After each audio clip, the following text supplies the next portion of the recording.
السلام علیکم ورحمۃ اللہ وبرکاتہ۔ پروگرام تلخیص معانی القرآن کی 19ویں نشست میں آپ کا خیر مقدم ہے۔ آج کی اس نشست میں سورۃ الاعراف کی آیت نمبر 138 سے لے کر آخری آیت تک کی مختصر تفسیر اور اس کا خلاصہ پیش کیا جائے گا۔ آیت نمبر 138 سے لے کے 141 تک میں بنی اسرائیل کی سرکشی کا تذکرہ ہے۔ فرعون کے ظلم و استبداد سے نجات یابی کے بعد بت پرستوں کی دیکھا دیکھی بنی اسرائیل نے موسیٰ علیہ السلام سے بت سازی کی فرمائش کر دی۔ موسیٰ علیہ السلام نے اسے جہالت سے تعبیر کرتے ہوئے فرمایا، ان کا عمل باطل ہے اور یہ لوگ تباہ ہونے والے ہیں، لہذا اہل دنیا پر فضیلت بخشنے اور آل فرعون کی بربریت سے نجات دینے والے اللہ کو چھوڑ کر غیر اللہ کی عبادت و بندگی کی کوئی بھی صورت جائز نہیں ہے، تمہارے لیے بڑی آزمائش کی گھڑی ہے۔ آیت نمبر 142 سے لے کے 147 تک میں موسیٰ علیہ السلام کو شرف ہم کلامی کے لیے کوہ طور پہ بلایا گیا۔ ہارون علیہ السلام کو اپنا خلیفہ و نائب بنا کر 40 دنوں کے لیے برائے اعتکاف اب وہاں تشریف لے گئے اور فسادیوں کی پیروی سے منع فرما دیا۔ کوہ طور پر موسیٰ علیہ السلام نے دیدار رب کی تمنا ظاہر کی۔ اللہ نے فرما دیا دیدار ناممکن ہے، مگر موسیٰ علیہ السلام کا اصرار جاری رہا تو فرمان الہی ہوا، اچھا پہاڑ کو دیکھا جائے، اگر وہ تجلی رب کو برداشت کر لے تو آپ کے لیے دیدار کی صورت نکل سکتی ہے۔ ظہور تجلی پر پہاڑ ریزہ ریزہ ہو گیا اور موسیٰ علیہ السلام بے ہوش ہو کر گر پڑے۔ افاقہ کے بعد اصرار کی غلطی پر اظہار ندامت کرتے ہوئے اللہ کی تسبیح بیان کی۔ اللہ نے موسیٰ علیہ السلام کو رسالت و شرف ہم کلامی سے نواز کر تورات کو مضبوط تھامنے اور شکر گزاری کی تاکید فرمائی۔ روئے زمین پر ناحق اظہار بڑائی کرنے والے تمام دلائل و براہین کے مشاہدے کے بعد بھی دولت ایمانی سے مالا مال نہیں ہو سکتے۔ تکذیب و اعراض کی وجہ سے رشد و ہدایت سے محروم ہو کر گمراہی و ضلالت کو اختیار کرتے ہیں، ایسے لوگوں کے اعمال اکارت و برباد ہو جاتے ہیں۔ آیت نمبر 148 سے آیت نمبر 153 تک میں سامری کی شیطانی کا تذکرہ ہے۔ سامری کی شیطانی کا تذکرہ ہے۔ موسیٰ علیہ السلام کی غیر حاضری سے فائدہ اٹھاتے ہوئے سامری نے قوم کے زیورات کو پگھلا کر بچھڑے کی شکل کا ایک معبود بنا دیا، جس سے بیل کی آواز کی طرح آواز آ رہی تھی۔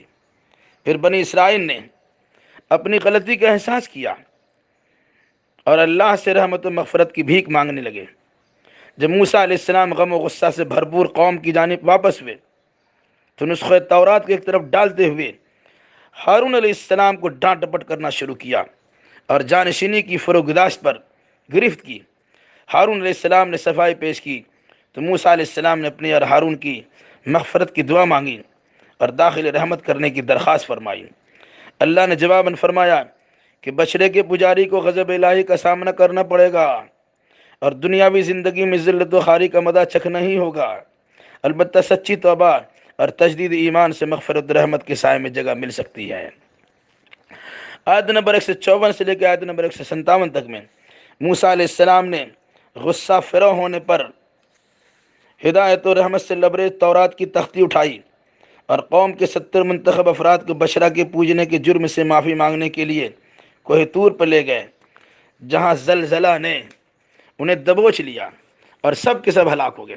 تو موسیٰ علیہ السلام نے اللہ سے دعا مانگی کہ الہی اس سے قبل بھی ہمیں اور انہیں ہلاک کیا جا سکتا تھا، چند نادانوں کی وجہ سے ہماری گرفت ہو گئی، یقیناً یہ تیری آزمائش ہے، ہدایت و ضلالت تیرے ہی اختیار میں ہے، تو ہی ہمارا ولی و کارساد ہے، ہمیں اپنی مغفرت و رحمت کے سائے میں ڈھانپ لے اور دنیا آخرت کی بہتری عطا فرما دے۔ فرمان الہی ہوا، متقی و پرہیزگار، زکوٰۃ دینے والے، ہماری آیتوں پر ایماندار، آخری رسول کا پیروکار، ان کی تعظیم و تکریم اور نصرت و تائید کرنے والے ہماری رحمتوں سے فیضیاب ہو کر کامیابی اور کامرانی کے منازل طے کریں گے۔ آیت نمبر 185 سے آیت نمبر 167 تک میں آپ صلی اللہ علیہ وسلم سے اعلان کرایا گیا کہ آپ پوری نوع انسانیت کے لیے اللہ کا رسول ہیں۔ اللہ کی قبض قدرت میں سارے جہان کی بادشاہت ہے۔ حیات و موت کا تنہا مالک و مختار وہی ہے۔ عبادت کے لائق و مستحق صرف وہی ہے۔ اگر کسی کو ہدایت چاہے تو اس کے لیے لازم ہے اگر کسی کو ہدایت چاہیے تو اس کے لیے لازم ہے کہ وہ اللہ رسول پر ایمان لا کر ان کی اتباع و پیروی کرے۔ موسیٰ علیہ السلام کی قوم میں کچھ لوگ حق و انصاف کے مطابق لوگوں کی صحیح رہنمائی کرتے ہیں۔ صحرائے سینا میں قوم موسیٰ کے 12 قبیلوں کے لیے 12 چشمے جاری ہوئے۔ دھوپ سے بچاؤ کے لیے بادل سایہ فگن ہوا۔ کھانے کے لیے من و سلوہ جیسی نعمت بخشی گئی۔ ان تمام نوازشوں کے باوجود قوم نے سرکشی اختیار کی۔ جب ان سے کہا گیا ارض مقدس میں توبہ انابت کے ساتھ داخل ہو کر راحت و سکون کی زندگی بسر کرو، حلال کردہ تمام اشیاء سے بفراغت کھاؤ، تمہاری خطائیں بخش دی جائیں گی اور مزید عنایات بھی دی جائیں گی، مگر لوگوں نے خلاف ورزی کی تو اللہ نے ان پر آسمانی عذاب بھیج دیا۔ اسی طرح جب ہفتہ یعنی سنیچر کے روز مچھلی پکڑ کر اللہ رسول کی نافرمانی کی تو ان کی صورتیں مشق کر کے ذلیل و خوار بندر بنا دیا گیا، اور ایسے لوگ قیامت تک ذلت و خواری کا مزہ چکھتے رہیں گے۔ آیت نمبر 168 سے آیت نمبر 171 تک میں بنی اسرائیل کے مختلف گروہوں میں تقسیم ہونے کا تذکرہ ہے۔ کچھ لوگ نیکوکار بنے تو کچھ لوگ ان سے مختلف۔ اللہ کی جانب سے اچھی بری حالت کے ذریعے ان کی آزمائش بھی ہوتی رہی ہے۔ جو لوگ دنیاوی زندگی کے فائدے بٹورتے ہیں وہ ناکام اور فیل ہو جاتے ہیں، جبکہ جو لوگ تقوی و طہارت کے پابند ہوتے ہیں وہ کامرانی سے ہمکنار ہوتے ہیں۔ کتاب اللہ کو مضبوط تھامنے والے اجر و ثواب کے مستحق ہیں۔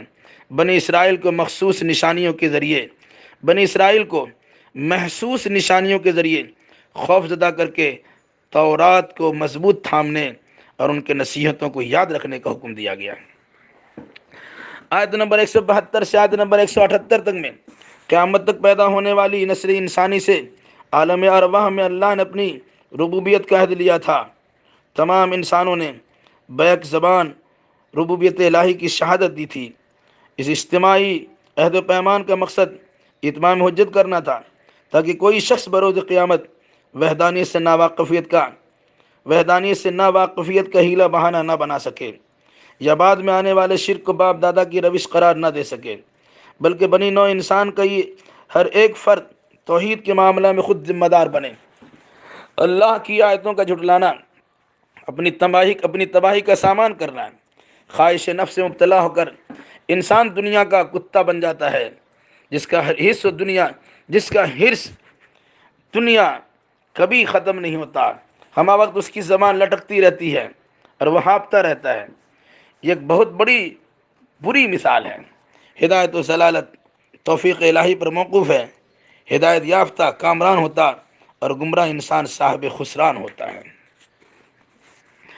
آیت نمبر 179 سے لے کر آیت نمبر 186 تک میں جن انسان کی اکثریت جہنمی کے لیے پیدا کی گئی ہے، جس کے پاس دل ہے مگر سوچتے نہیں، آنکھیں ہیں مگر چشم بینا سے محروم ہیں، کان ہے مگر گوش ہوش نہیں، ایسے لوگ غفلت و لاپرواہی کی وجہ سے جانور جیسے ہیں، بلکہ اس سے بھی گئے گزرے ہیں۔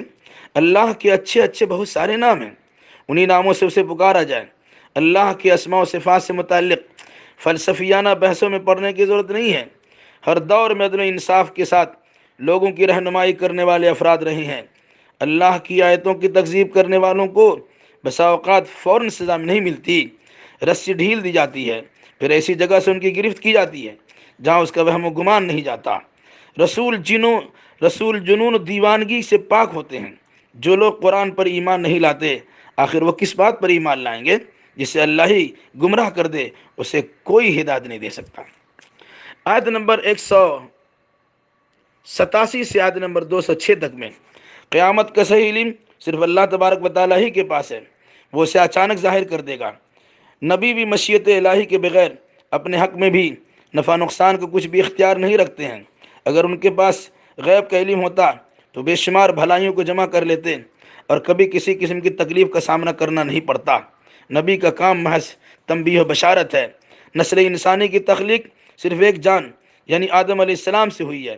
زنوشوں کے ازدواجی تعلقات کی بنا پر جب عورت حاملہ ہوتی ہے تو دونوں ہی صالح اولاد کی نوازش پر شکر گزاری کا وعدہ کرتے ہیں، مگر جب قدرت الہی سے صالح اولاد عطا ہوتی ہے تو لوگ اللہ کے ساتھ دوسروں کو شریک گرداننا شروع کر دیتے ہیں، حالانکہ اللہ تبارک و تعالی تمام تر شرکیات سے پاک ہے۔ تعجب ہے انسان پر، ایسے مخلوق کو خالق سمجھ بیٹھے جو خود اپنے متعلق نفع نقصان کا ذرہ برابر بھی اختیار نہیں رکھتے ہیں۔ ان کو پکارنا بے سود ہے، وہ اپنی حفاظت نہیں کر سکتے، وہ دوسروں کی دستگیری کیسے کر سکیں گے؟ کیونکہ وہ تمہاری ہی طرح مجبور محض بندے ہیں۔ ان بتوں کے ہاتھ پاؤں آنکھ کان محض دکھاوے کے ہیں، ان میں چلنے پھرنے، پکڑنے اور دیکھنے سننے تک کی طاقت نہیں ہے، بلکہ وہ تمہارے ہی رحم و کرم پر ہے۔ رسول اور متبعین رسول کا کام درگزر کر دینا ہے، امر بالمعروف کا فریضہ انجام دینا، شیطانی وساوس کے وقت اعوذ باللہ پڑھ کر اپنے کو بچائے رکھنا ہے، کیونکہ متقی و پرہیزگار ہمہ وقت بیدار مغز اور ہوشیار رہتا ہے، اور شیطان کے پیروکار گمراہی کے دلدلے میں مطمئن و مگن رہتے ہیں۔ رسول اپنی طرف سے کوئی بات نہیں کرتے، بلکہ وہ اللہ کی جانب سے بصیرت افروز باتوں کی ترویج و اشاعت پر مامور ہوتے ہیں۔ اہل ایمان کی شان تلاوت قرآن کے وقت خاموش رہ کر سننا ہے، آوازاری خوف و ہیبت کے ساتھ صبح شام رب کا ذکر کرنا ہے۔ مقرب فرشتے اپنے رب کی عبادت سے روگردانی نہیں کرتے، اسی کی پاکی بیان کرتے اور اسی کے حضور سر بسجود ہوتے ہیں، اور انسان کو بھی ملکوتی صفات پیدا کرتے ہوئے تسبیح و عبادت میں مصروف و مشغول رہنا چاہیے۔ اللہ تبارک و تعالی ہمارے اندر بھی یہ ساری خوبیاں پیدا کریں، اور ان آیات کی روشنی میں صحیح عقیدہ اور صحیح اعمال بجا لانے کی توفیق عطا فرمائیں۔ والسلام علیکم ورحمۃ اللہ وبرکاتہ۔